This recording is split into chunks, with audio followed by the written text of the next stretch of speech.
Welcome to Talking Technology with NCBI Labs, where we believe that technology is the single greatest enabler for people with sight loss and all disabilities. If you are interested in the latest technology news, products, and innovations, then you've come to the right place.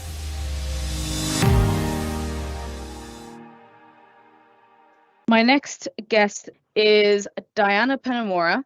She works in IA Labs as well, and she's probably one of the most qualified people in digital accessibility in Ireland. And I'm not exaggerating. She supports organisations and companies all over Ireland in becoming more digitally accessible and learning more about accessibility. So welcome, Diana. Hello, can you hear me? Yes, I can. How are you? I'm very good, and good afternoon to all listeners. Great to be joining the podcast today. Nice.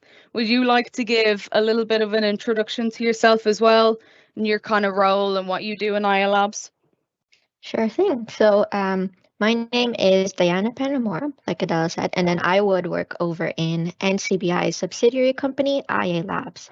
And then in IA Labs, I'm on the QA team, that's the quality assurance team as a tester. And then I'm also our content manager. And then I've been in IA Labs for I think a year and a half now. And then I've been like contributing to our, just our content in general since about March last year, I think. Great, it's great to have you on.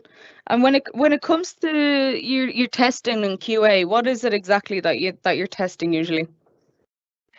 So as a QA tester, I'm usually receiving a website URL or an app to download from the App Store, or even a PDF or PowerPoint, and then I'd be going into that site or app with assistive tools and seeing, can I actually use this?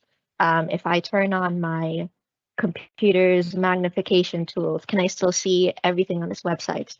Or if I'm only using a keyboard, can I still go through all the buttons and links and forms? Or even, can I turn on the screen reader on my phone and use this app or read this document with no issues? And then these tests would be called an accessibility audit. And then as well as those tools, I'd also be auditing against the Web Content Accessibility Guidelines. So these are the international standard for digital accessibility.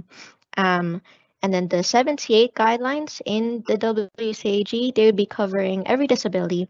And so, the audits the QA team and I are performing would therefore cover all the disabilities as well.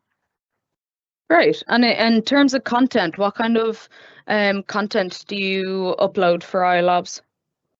As the content manager, it'll be, firstly the usual social media hunts. IA Labs has a Twitter and a LinkedIn account that I'd be keeping an eye on and posting to every so often. And then we also send out a newsletter every month to anyone who wants to read it. But the real pride and joy of of our website would be our blog posts. These are published weekly, every Thursday actually, if anyone wants to keep an eye out for what we're posting this week.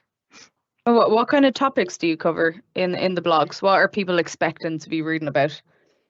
In the blogs, honestly, we try to cover like as wide a range of topics as we can. Like we do a lot of educational posts on digital accessibility, like explainers for tech that people with disabilities use, or explaining the WCAG guidelines themselves.